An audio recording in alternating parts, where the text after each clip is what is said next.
Olá, Caio. Meu nome é André Luiz, sou aqui da cidade de Mogi das Cruzes e estou muito feliz com essa oportunidade de poder fazer uma pergunta através desse vídeo.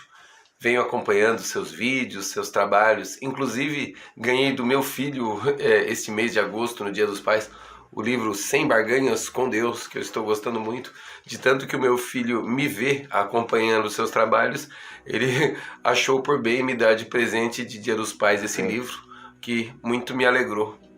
E a minha pergunta é a seguinte: é sobre um palestrante, com certeza o senhor já deve ter ouvido falar, o senhor que é tão estudioso, tão conhecedor, um palestrante dos anos 50 chamado Neville Goddard, nos Estados Unidos, creio eu, que fazia palestras citando as escrituras, o evangelho, porém sobre aquela visão de mentalizar o que se quer para atrair. Segundo ele, as escrituras, o próprio Jesus Cristo queria dizer isto, que o que você mentaliza, você atrai, o poder da mente, o poder da imaginação. E ele cita claramente trechos do Evangelho, trechos da Bíblia, interpreta as palavras de Jesus sob esta visão do atrair o que se quer através de mentalização e, naturalmente, não ficar pensando naquilo que não se quer, né? Quanto mais você pensa no que você não quer, você também atrai o que você não quer. Isso é o que ele diz, como outras doutrinas.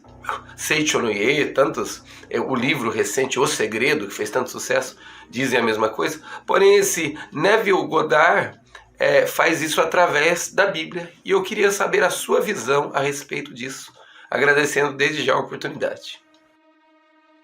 Oi, André Luiz, de Mogi das Cruzes. Eu tenho dois grandes amigos, um casal amado, Cláudio e a Roberta, aí em Mogi das Cruzes, que também passaram muitos anos vendendo livros cristãos aí numa casa antiga que eles usavam como livraria, um lugar tão bonito que, infelizmente, na pandemia eles tiveram que fechar. Olha só, como você mesmo no final concluiu, não tem nada novo nisso, né?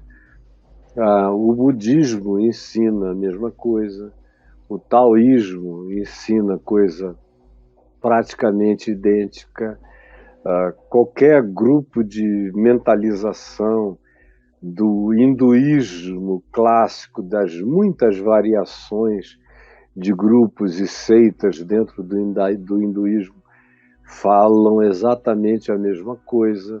Todos os grandes místicos da história humana recomendaram a mesma coisa, o esvaziamento da mente em relação àquelas coisas que são negativas, são ruins, não deveriam ocupar a nossa mente. A gente deve aprender a pensar com realidade, positividade, esperança, com fé, com soluções, tratar a vida com amor. É o que todo mundo que teve sabedoria divina na história, nos continentes, nos povos, ensinou. E são sabedorias completamente úteis, não tem nada de errado nisso aí. Você veja, as grandes pessoas da Bíblia foram pessoas de presságio, como diz o profeta Zacarias, no capítulo 3, onde ele diz: reúne os homens de presságio aí no meio de ti, porque existem alguns. Quem são esses? São os que olham para o futuro sem negatividade. Mesmo quando veem o perigo adiante, eles veem saídas. Se houver o desejo de mudar caminhos, de mudar atitude, aquilo se torna só uma advertência, não um fatalismo. Há sempre aquela perspectiva que diz: se você mudar, isso ainda pode ser evitado, ou os danos podem ser diminuídos. Você vê a mesma coisa nos homens da Bíblia, como eu ia dizendo. Abra aí em Hebreus, no capítulo 11, que você vai ouvir falar de uma quantidade enorme numa sequência de homens e mulheres de fé.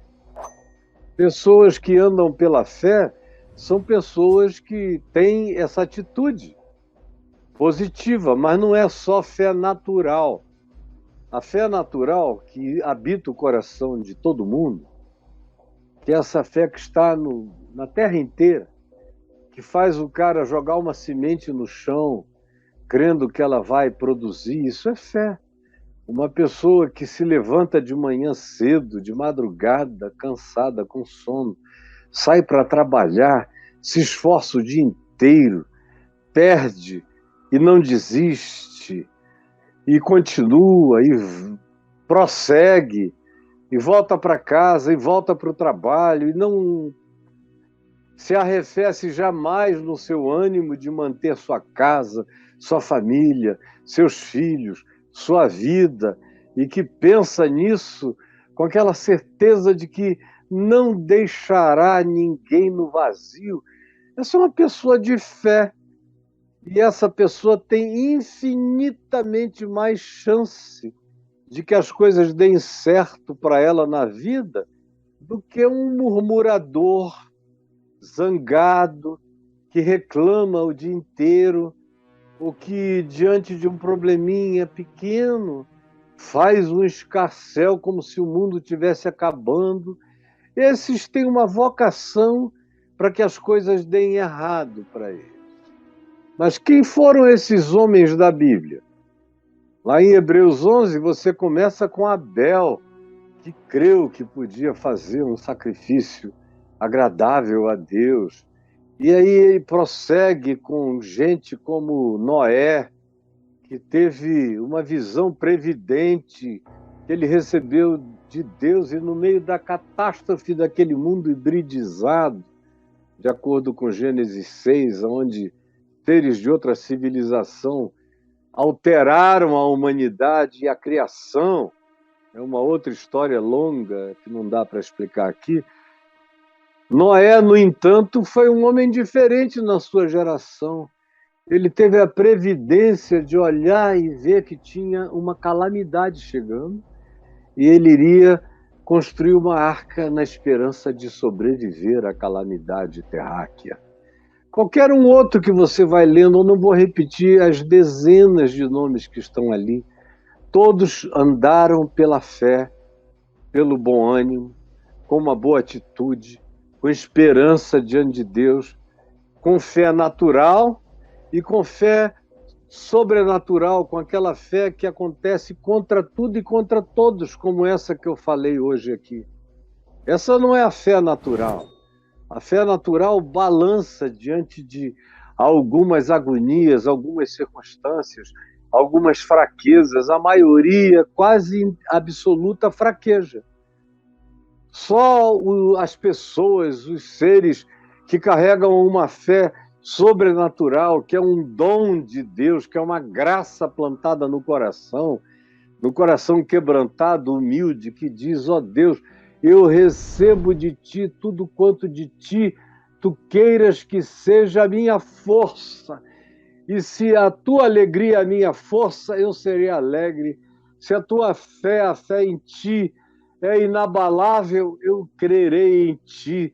Se a esperança em ti me cobre, eu viverei vestido dela.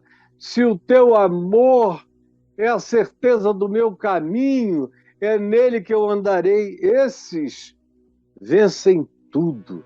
Esses vencem a morte. Esses não encontram fantasmas na vida. Esses simplesmente vão. Então, amém.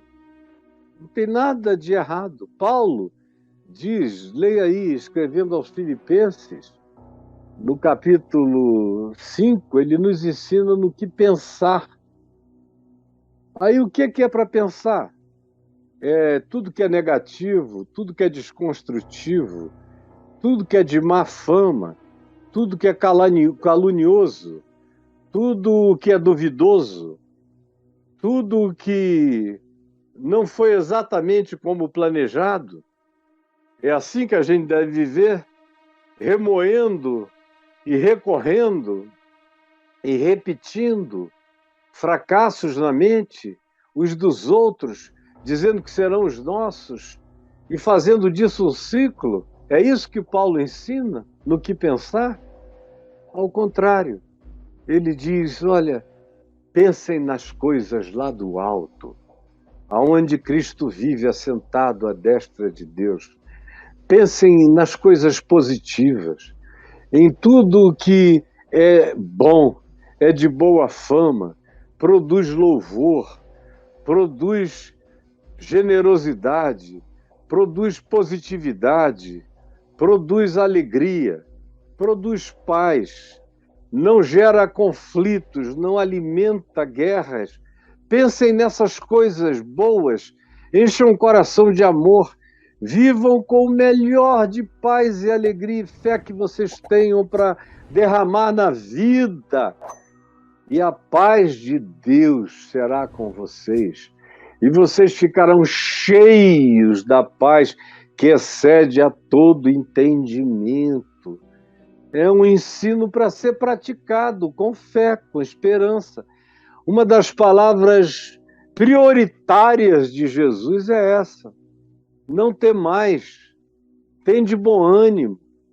Ou então sou eu, quando eles estavam em pânico, no meio do mar da Galileia, achando que estavam vendo um fantasma andando sobre as águas, Jesus disse, sou eu, não temais, tende fé. É o que ele repete o tempo todo.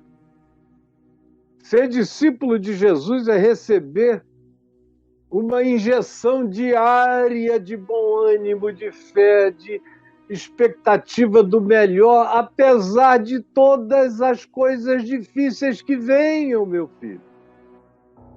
Então esse moço aí é só um repetidor de coisas muito antigas, que ele não inventou nenhuma delas. Por exemplo, nos anos 50, já havia, desde os anos 40, o reverendo Norman Vincent Peale, nos Estados Unidos. Esse cara, sim, é o chamado do pensamento positivo, ocidental, cristão, americano, que influenciou uma quantidade enorme de pessoas nos anos 50, que influenciou até políticas de Estado americano, com a atitude de positividade, seja positivo. Escreveu um livro que se tornou um dos maiores best-sellers da história, O Poder do Pensamento Positivo. E depois uma quantidade enorme de livros na mesma linha. Norman Vincent Peale.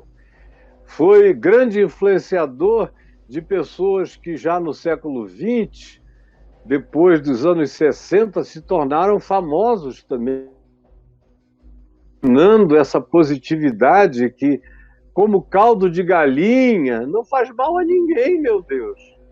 Como Bob Schuller, que tinha um programa nos Estados Unidos de costa a costa chamado A Hora do Poder, que construiu a Catedral de Cristal, era tudo na positividade. Chegava a ser uma positividade tão extrema que virava uma coisa positivista, poliana moça, fugindo da constatação da realidade, porque para viver a minha fé eu não tenho que negar a realidade, eu chamo ela pelo nome, eu a encaro. Eu não me evado da realidade, eu só não me impressiono com ela e a atropelo, cheio de fé, de esperança e de amor, sabendo que o Senhor perfeitamente desembaraça o meu caminho, conforme a fé extrema e absolutamente positiva, que não é só natural, é essa fé sobrenatural que habita o coração daquele que invoca o nome de Deus. A fé, meu filho, por si só, carrega grande poder. A mente tem grande poder. Um ateu negativo e um ateu positivo, não tem a menor dúvida de que o ateu positivo, construtivo, propositivo, vai ter muito mais sucesso na vida do que o ateu negativo. Portanto, em se tratando de fé, de vontade de viver, de coragem para existir, de autodeterminação para guerrear, mesmo a fé natural, mesmo a obsessão dos guerreiros, dos líderes, daqueles que dizem vou ganhar, vou conquistar, ou dos atletas, ou daqueles que têm alguma coisa para colocar em jogo, os que têm positividade, os que entram em campo para jogar sem tremer as pernas, sem medo do adversário, que chegam livres, soltos, ou quem sobe num octagon para lutar, quanto mais pacificado, sereno, consciente esteja, mais chance tem de vencer. O apavorado tem tudo para perder, porque mesmo a fé natural já coloca você numa situação de vantagem extraordinária. Agora, quando se trata de crer de maneira sobrenatural em Deus, porque Jesus disse que tudo é possível ao que crê. Aquele que anda com fé já anda num caminho de possibilidades indizíveis, mesmo que seja uma fé natural, feita de positividades e propositividades. Mas aquele que anda com o coração cheio de fé na ressurreição, no Deus que ressuscita mortos, esse tem uma fé que está para além da positividade imediata, esse está para além de qualquer que seja o pensamento positivo, porque nenhum pensamento positivo ressuscita alguém dos mortos. Eu tenho pensamento positivo, eu sou uma pessoa positiva. Sempre fui, desde menino. Nunca vi problemas. Ai, meu Deus. Não, mesmo no pior dia da minha vida, em que, como eu narrei hoje aqui, não havia saída nem para um lado nem para o outro, tinha gente que dizia que eu ia me matar, e eu estou vivo, eu continuei vivendo. No meio daquela calamidade toda, eu descobri o amor, descobri a minha mulher. No meio de toda aquela angústia, sem dinheiro para comer, eu casei com ela. E eu já tinha 4 filhos, ela veio com 3, e os 3 dela vieram para mim. E eu não disse, eu não tenho condições, ao contrário, eu tenho condições para tudo. Pode vir até mais, eu não tinha condição para nada, humanamente falando, mas eu sabia que Deus em mim faria proezas. E que Ele perfeitamente, em algum tempo, de algum modo, por alguma graça que eu não podia divisar nem entender, perfeitamente desembaraçaria os meus caminhos. Eu só precisava ser paciente, perseverante, contínuo, tenaz, resiliente e cheio da gravidez do amor e da fé.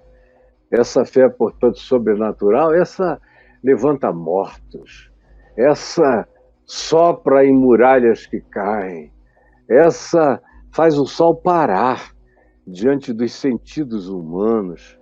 Essa é extraordinária, essa está para além do poder do pensamento positivo, essa transcende o melhor da positividade humana, essa fé que chega como um dom da graça no meu e no seu coração. Então, separe uma coisa da outra. A primeira que você falou é naturalmente conhecida desde o princípio da existência humana, que os humanos descobriram que a atitude mental positiva era mais construtiva do que pás, enxadas e machados.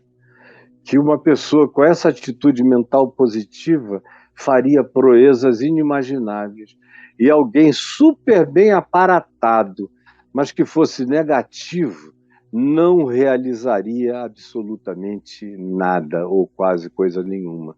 Entendeu, meu querido André Luiz, de Mogi das Cruzes? E agora, meu querido, ande aqui comigo sempre, tá bom? E quando você tiver dúvidas, não hesite, pode me perguntar, grave um vídeo que eu terei prazer em responder. Um beijo para você, meu irmão. Um beijo no seu filhinho querido, que deu esse meu livro para você.